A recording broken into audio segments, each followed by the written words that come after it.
अब नेक्स्ट आता है बेटा हमारा व्यंजन, कि व्यंजन किसे कहते हैं, व्यंजन क्या होते हैं। तो व्यंजन की डेफिनेशन क्या हो जाएगी, यानी स्वर के जस्ट अपोजिट हो जाएगी।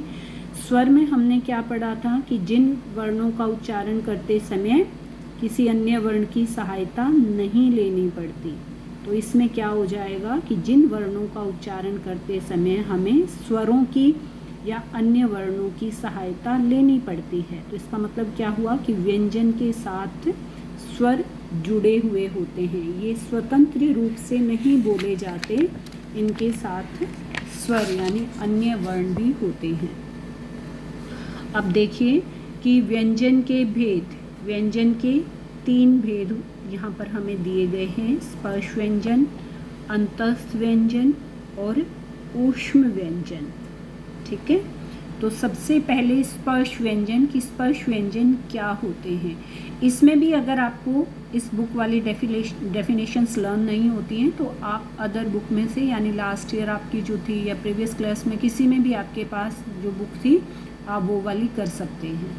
ठीक है, तो पहला आता है स्पर्श व्यंजन। स्पर्श का मतलब क्या होता है, छूना या टच करना।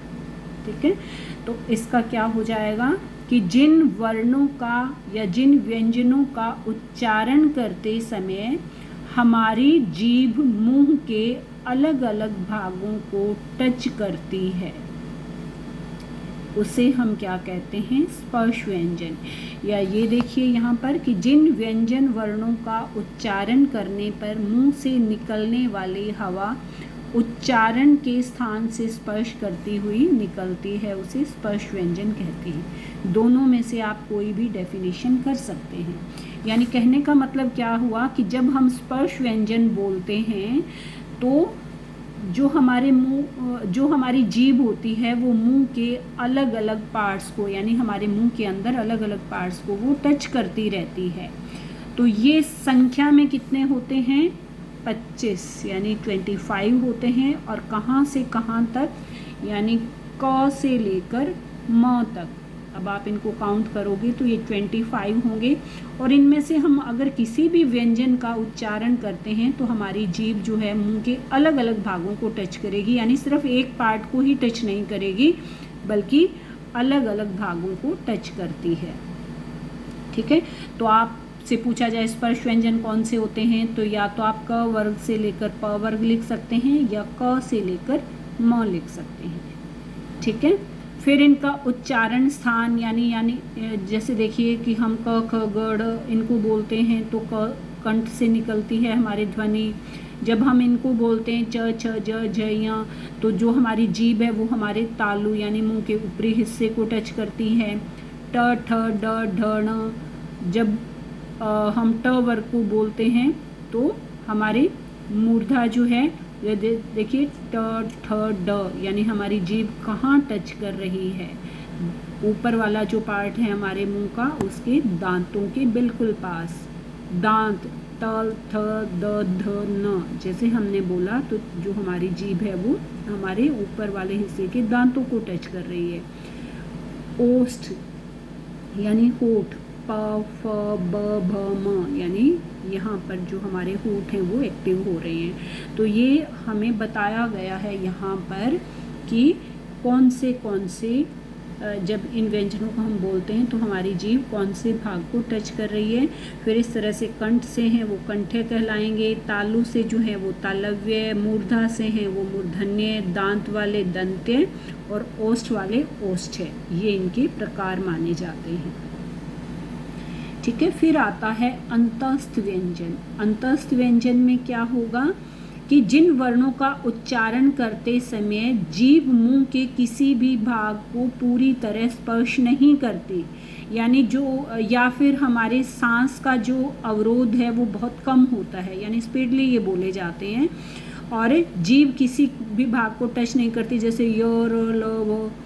ठीक है, तो ये अंतस्थ व्यंजन कहलाएंगे। ये संख्या में 4 होते हैं और ये कौन से हैं, य र ल व। ठीक है, ये 4 कहलाएंगे। क्वेश्चनिंग आपसे किसी भी तरह से हो सकती है, डेफिनेशन फॉर्म में भी आ सकता है। ये भी पूछा जा सकता है कि व्यंजनों में किसी भी पार्ट की कि इनकी संख्या बताइए कितनी है। या कौन से होते हैं, या कोई भी मान लीजिए स्पर्श में से कोई मैंने ये दे दिया ड ठ कि बताइए ये व्यंजन का कौन सा भेद है, तो आप बताएंगे स्पर्श व्यंजन। न दे दिया कि व्यंजन का कौन सा भेद है। ल दे दिया कि व्यंजन का कौन सा भेद है, तो आप बताएंगे अंतस्थ व्यंजन। तो आपको हर तरीके से इनको याद करना है। फिर आता है ऊष्म व्यंजन। ऊष्म व्यंजन में क्या होगा कि जिन व्यंजनों का उच्चारण करते समय मुंह से हवा के रगड़ खाने के कारण गर्मी पैदा होती है। यानी ऐसे व्यंजन जिनको जब हम बोलते हैं तो हमारे मुंह से गर्म वायु निकलती है, यानी जिनको बोलते समय पूरे दबाव के साथ या पूरे जोर के साथ जब हम इनको बोलते हैं तो ये क्या कहलाएंगे, ऊष्म व्यंजन। यानी जिन व्यंजनों को बोलते समय मुंह से गर्म वायु निकलती है उन्हें ऊष्म का मतलब ही गर्म होता है। ठीक है, तो कौन से व्यंजन हैं जो पूरी फोर्स के साथ बोले जाते हैं, श, श, स, ह। ठीक है, ये भी संख्या में 4 माने गए हैं। फिर आता है संयुक्त व्यंजन। ठीक है, संयुक्त व्यंजन कौन से, संयुक्त मतलब इकट्ठे या जुड़े हुए, यानी ऐसे व्यंजन जो 2 वर्णों के मेल से बने हैं या 2 व्यंजनों के मेल से बने हैं। ठीक है, तो ये कौन से हैं, श, त्र, य और श्र, यानी ये भी संख्या में 4 हैं। अंतस्थ कितने हैं, 4। ऊष्म कितने हैं, 4। संयुक्त कितने हैं, 4। ठीक है, अब ये भी पूछा जा सकता है कि ग जो है वो कौन से व्यंजनों को मिलाकर बना है, श कौन से व्यंजनों को मिलाकर बना है, त्र बताइए कौन से व्यंजनों को मिलाकर बना है, श्र बताइए। तो आपने इसको हर तरीके से करना है, या कि क और श से मिलाकर कोई वर्ड लिखिए, जैसे ये लिखे हुए हैं, तो आपने हर तरह से इनको करना है। फिर आता है द्वित्व व्यंजन।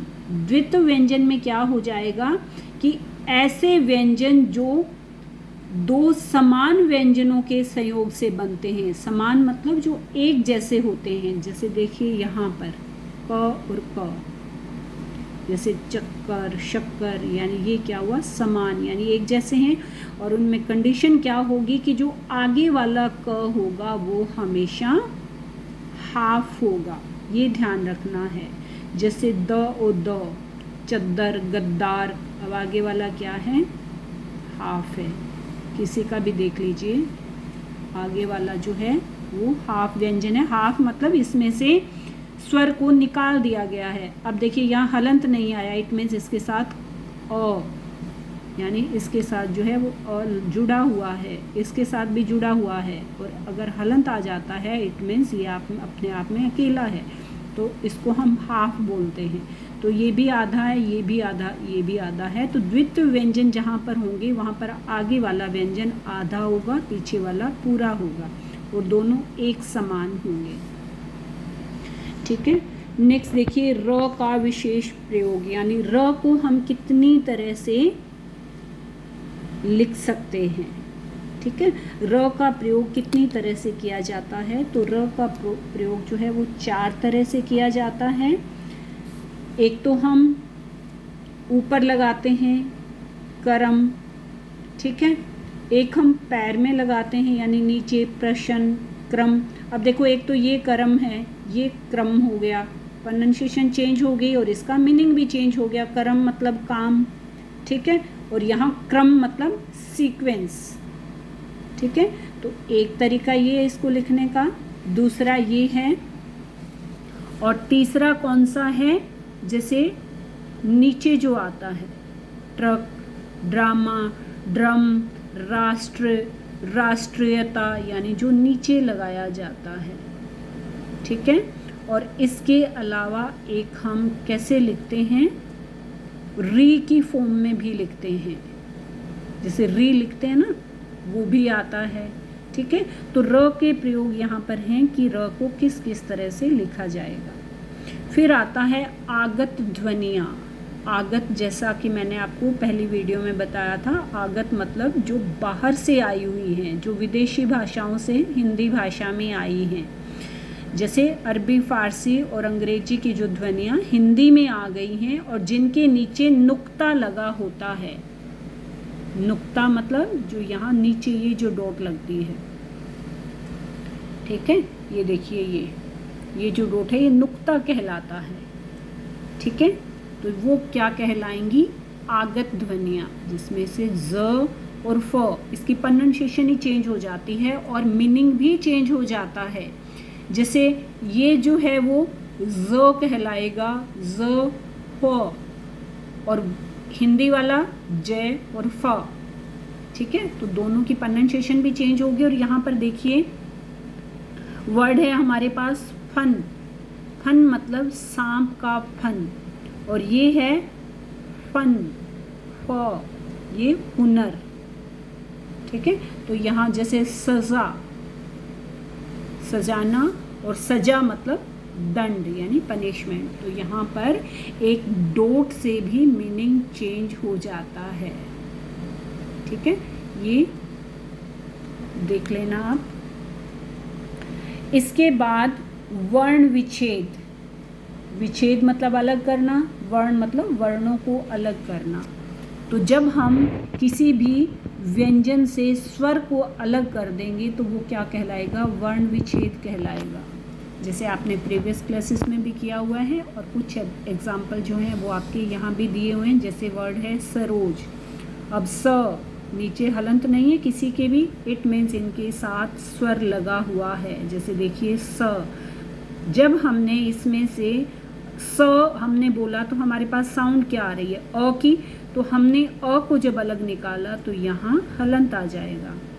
फिर हमारे पास वर्ड है रो। अब हमने रो वर्ड बोला तो कौन सी साउंड आई? ओ, यानी ओ जो स्वर है वो इस र के साथ लगा हुआ है। तो अब हम इन दोनों को अलग करेंगे, र प्लस में ओ। तो जैसे ही इस र से स्वर अलग हो जाएगा, यहाँ पर नीचे हलंत आ जाएगा, यानी अब ये अपने आप में अकेले हैं ये वर्ड। ज हमने बोला तो ज के साथ किसकी साउंड आ रही है? अ। तो अ जैसे ही हमने अलग निकाला ये हलंत आ गया, ठीक है। इसी तरह से देखिए कि कार्य। अब का बोला तो कौन सी साउंड आई? आ। अब आ को हमने अलग निकाला तो क के नीचे हलंत आ गया। अब र देखो, ऊपर का जो र कभी भी लिखा जाता है वो हमेशा हाफ होता है, और पैर में जो र लिखा जाता है जैसे प्रश्न, तो पैर में जो र लिखा जाएगा वो हमेशा पूरा होगा। यानी प्रश्न अगर मैंने बोला तो इसमें प आधा है और र पूरा है, और यहाँ पर कार्य है तो ये जो र है ये आधा है। तो क के साथ तो हमने आ लगा दिया। अब र यहाँ पर हमें पता है कि आधा है, इट मीन्स इसके साथ स्वर नहीं आया हुआ, तो ये एज इट इज़ ऐसे लिखा जाएगा। अब इसमें से हम अ को नहीं निकालेंगे क्योंकि इसके साथ अ लगा ही नहीं हुआ। फिर य अ की साउंड आ रही है, यहाँ पर य हो गया, ठीक है। तो ये हैं बेटा आपके, जैसे अब देखो पढ़ाई, प अ की साउंड आई, हमने अ स्वर को निकाला तो यहाँ पर हलंत आ गया। ढ यहाँ पर है ढा, ढा में ढ प्लस में आ। फिर ई अपने आप में अकेला ही स्वर आया, ये किसी वर्ड के किसी व्यंजन के साथ नहीं लिखा हुआ, तो ये अपने आप में अकेला आ जाएगा। स्वर के नीचे कभी भी हलंत नहीं लगता क्योंकि वो अपने आप में अकेला होता है। व्यंजन के साथ जब स्वर लगा होता है और उसको जब हम बाहर निकालते हैं तब भी नीचे हलंत लगता है। और ये देखिए आपके काफ़ी एग्जाम्पल्स दिए हुए हैं, तो इनको आपने अच्छे से करना है ताकि आपको वर्ण विच्छेद अच्छे से करना आ जाए, ठीक है। तो ये है आपका पाठ का सार, इसकी रीडिंग ले लेना। तो ये था बेटा आपका चैप्टर। आई होप कि आपको चैप्टर अच्छे से समझ में आ गया होगा क्योंकि ये प्रीवियस क्लास का ही है, और अब आपने इस चैप्टर को अच्छे से लर्न करना है विद बुक एक्सरसाइज। और कोई भी प्रॉब्लम है तो आप मुझसे कॉन्टेक्ट कर सकते हैं। Thank you.